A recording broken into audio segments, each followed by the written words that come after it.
Okay, so these are actually backlist titles. If there's a standalone that is coming out next year that I didn't mention, it's most likely my 2020 anticipated reads video.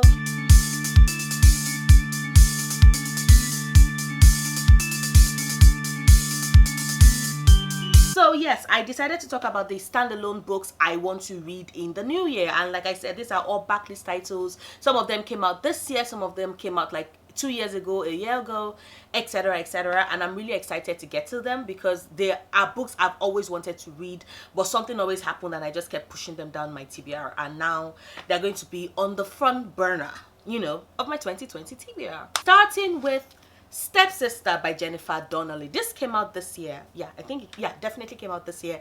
This is a Cinderella retelling. If you watched my disappointing reads of 2019 video, you'll know that I already said that I'm not a big fan of the Beauty and the Beast fairy tale. I actually did enjoy Cinderella a bit, even though, of course, she's not in any way in my top 5 absolute favorite fairy tales, but I love the spin that Jennifer Donnelly puts on the fairy tale that we all know and love, because this is told from the perspective of her stepsister, a wicked, ugly stepsister who cuts off her toe to fit, you know, into Cinderella's glass slipper, only for the world to come crumbling down around her. And I love the fact that we're going to get an in-depth conversation into beauty and beauty standards, and how, you know, society keeps expecting us to cut off slivers of ourselves in order to fit into something that they being society finds better, finds more attractive, finds more worthy. And I'm anticipated it. I've wanted to read this all throughout the year.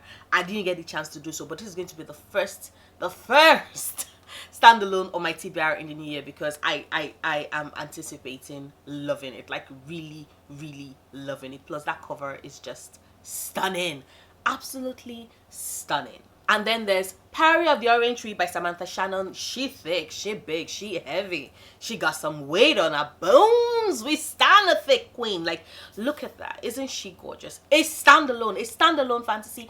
We know how rare standalone fantasy books are, especially when they are this thick. So you know that the world building is going to be incredible. And I did hear that the world building in this book is incredible. I also heard that there are dragons in this book, because, like, you see a dragon, which I love dragons in fantasy books, and I also heard that there's a lot of queer representation, like there are lesbian queens, I think, or is it bisexual, I don't know, but there's a queen in here, I think, who likes girls. Like, sign me up, sign me the fuck up.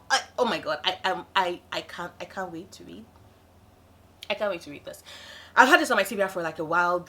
I'm not going to lie. I definitely was intimidated by the size, which is funny because your girl finished Kingdom of Ash in a day and a half. So I know that I can't finish it. I know I'm going to enjoy reading it. I just need to get to it in the new year. So 2020, definitely my year of reading Priory of the Orange Tree. Even better, I have a lot of friends whose opinions I love and trust and totally and completely believe in, who said that this book is so good, that they had a blast, they loved it, they enjoyed it. It definitely took a lot of work getting into following the story at the start, because it's a very slow start, but when it picks up well. So yeah, I'm definitely anticipated reading it, and God, I can't wait to drop this book, because this book is heavy. Wow, it's heavy. We stand. And then there's The Flatshare by Beth O'Leary. This is a contemporary book that also came out this year that I picked up, that I never got a chance to read, but I cannot wait to read it. I did pick it up because I really found the premise intriguing. You have two characters who share an apartment, who never meet but then fall in love. Like, tell me those different layers don't make for a very compelling story. How do you do that? Apparently one of them has a night job and only stays in the apartment during the day, and the other person has a day job and only stays in the apartment during the night, and so they agreed to share a flat. And during the course of, you know, living together, they leave little notes that reveal a bit more of the personality of the other person living in the apartment, but they've still never met, and then they start to fall in love via notes. And that just sounds romantic and wholesome and cute, but it's also an adult contemporary romance, so we know that it's gonna be hot. The level of heat, though, I don't know yet, but I don't mind. I'm anticipating discovering this book in the new year. So yeah, here is a contemporary romantic standalone I want to read in 2020. And then there's Daisy Jones and the Six by Taylor Jenkins Reid. I read Seven Husbands of Evelyn Hugo this year. Loved it. Like really, really loved it. And when she brought out Daisy Jones and the Six, everybody and their mother was like, oh my god, Taylor Jenkins Reid has released a new book. It's going to be the new Evelyn Hugo. So, you know, we all bought it. Unlike every other person that bought it, I still haven't read it yet because I had so many books I read this year. I never did pick up this book, so I am moving into next year. I definitely want to read it. It's all about a band. We follow the trajectory of a band, how they were formed. Daisy Jones is the singer, I think, in the group. So kind of like I'm getting Evanescence, Paramore type vibes, you know, but still in the, I think it's in the 70s or in the 80s, I think. We're basically following the trajectory of the band until they disbanded. So I'm thinking Yoko Ono, John Lennon type vibes. I don't know, but yeah, it's told in multimedia format, so lots of interviews, lots of transcripts, lots of articles, etc., which I actually dig. I dig the multimedia type of storytelling, but this is where things get interesting, because even though practically everybody and their mother were like, oh my god, Daisy Jones and the Six is fantastic, I do have a few friends that were bored, that I did not like the book, that were like, they did not see what the big deal is, they did not understand why it was getting so much love, and their reservations filled me with a bit of a reservation. I wouldn't say that that's the reason why I didn't read it this year. It's just that I just kept reading other things I thought I might find more interesting than it. So yeah, unfortunately that's how life works, but I do intend to finally read it in the new year and see if I actually like it, or if I do not like it, I would see, I guess. I cannot wait. So yes, Daisy Jones and the Six. Another standalone I want to read in 2020 is The Stylist C by Erin Morgenstern. I don't have it yet, but when I do get the chance to get it, I fully intend to read it. It's apparently about books, and yeah, that's all I know about it. There are certain books I try my best to know as little as possible so that I can be surprised, and I heard that Erin Morgenstern writes with this lyrical type language that is very beautiful and very atmospheric, but also very different, and I want to read it. And apparently there's a soft boy, you know, who loves books and who gets his boyfriend, and that's like, so yeah, it's also gay. Like, what is not to love? It has the two things I love, gay and books. What is not to love in that book? Like, yeah. So, and the cover is pretty. I know a lot of people love the UK cover. I'm sorry, I actually think the American cover is prettier. Sue me, I don't care. But yeah, I definitely want to read Stylist C in the new year. I can't wait. I've heard so many great things about it. I'm of course staying away from reviews because I do not want to be spoiled one bit reading that book. I legitimately want to be like, wow, my mind blown. My world will never be the same. That's how I want to read that book. So yeah, definitely Stylist C by Erin Morgenstern. And then the next standalone book I want to read is another Erin Morgenstern book, and that is The Night Circus. I think that those are the only two books she's written, but she wrote Night Circus I think like almost 4 or 5 years ago. I'm not sure, is it 3 years? I don't know. But everybody has read it. People have opinions. Some people really love it and some people really hate it, and you all know my thoughts and opinions about really polarizing books. Any book that can make me feel that level, that amount of emotion, is a book I want to read. Is a book I want to roll in and settle in and see if, you know, I love it or I hate it. I don't know. I love you, I hate you. Let's see if my emotions are that invested in the book. But I definitely want to read Night Circus. It's about a circus. It's about it tells a story of a relationship that takes years to develop over time, because apparently two magicians are competing and they don't know that they are competing, and they don't know what the stakes are, and they legitimately have no idea. They just know that they are competing in this circus that just pops up. Like, it sounds magical and whimsical, but also dark and mysterious, and I'm just over here like, oh my god, I want to read this. And apparently the love story does not start until like almost 200 pages in. Yeah, thank you so much, Zoe, over at your booknet, Zoe. Like, now I know what to expect going in, so I know I'm not reading it for the romance yet. I want a circus themed book. And yeah, I probably should read Caraval in the new year as well, shouldn't I? Let me know if you think I should read Caraval. Let me know if you read the series and you like it, because that's yet another polarizing series. I don't know, but yeah, definitely going to read Night Circus in the new year. Another standalone I want to read in the new year is Hunger, a memoir of my body by Roxane Gay. I have had a very interesting relationship with food. Yeah, I do have trigger warning for eating disorder, but I do have an eating disorder. I tend to eat excessively to the point of, almost pain, and it took a lot of years for me to slowly step back. But as with anything, if you've had an eating disorder, if you know anybody that has an eating disorder, you know that it's always possible for you to regress. So you almost always have to be conscious. And yeah, even though I've never gotten to the same point that I got to when I finally could admit to myself that I had an eating disorder, I have come really close in the last couple of years. So I have a very interesting relationship with hunger, with food, with my body, and I've heard that Roxane Gay is really honest and raw with her emotions and everything that she's going through. And I do love her writing. I do love her voice. So I've wanted to read Hunger for a while, and that's definitely a memoir I want to read in the new year. I need to read it because I definitely want to start working on my relationship with food, and yeah, and also therapy.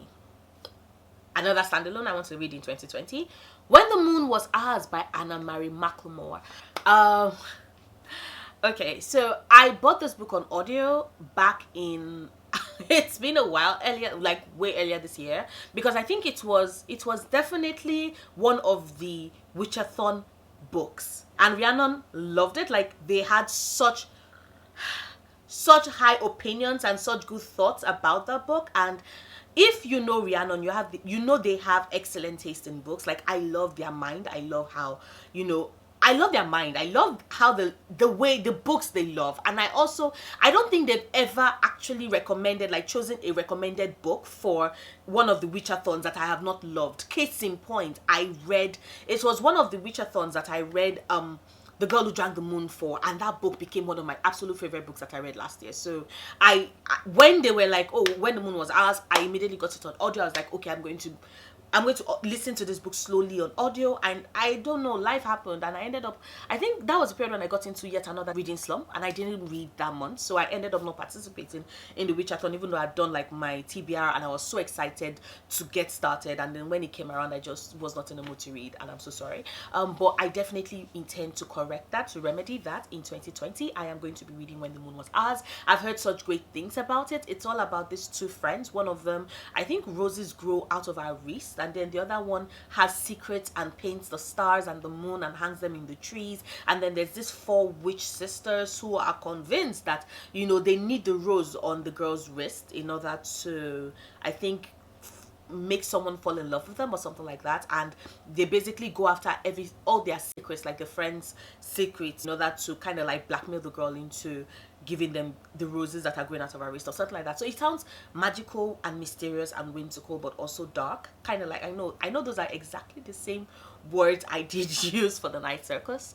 And I don't know, tell me if they give you similar vibes, but I think that When the Moon Was Ours looks like it's going to even be darker and more atmospheric. I don't know, but I'm just guessing. But like I said, check out the reviews. So many people whose reviews I follow on Goodreads love that book. So I'm thankful that I have it, and I'm thankful that 2020 is definitely going to be my year when I finally read it. Finally, the last standalone on this list, like, of course, I'm going to read a lot of standalone in the year, but the last standalone on this list is Into the Drowning Deep by Myra Grant. Now, I know you're probably like, but wait, Noria, don't you have Sorcery of Thorns? That's a standalone. I still haven't read it yet, but I started it. So I'm looking at standalones I've not read at all, so Sorcery of Thorns can count because I've read like the first 2 chapters.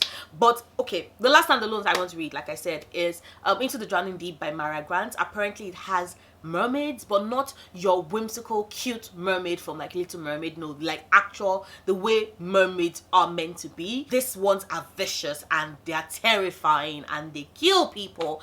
Yeah, kind of like To Kill a Kingdom by Alexandra Christo, which I read earlier this year and I loved. So yeah, the deeper, darker lore of mermaids who are kind of like sirens, who would basically pull down an entire ship and feast on the flesh of sailors and people that they catch. And apparently some ship went missing sometime in the past. Someone decides to do a documentary to find out what happened, and discovers that what happened were mermaids. And it sounds fascinating. It sounds very, very, very, very horrifying.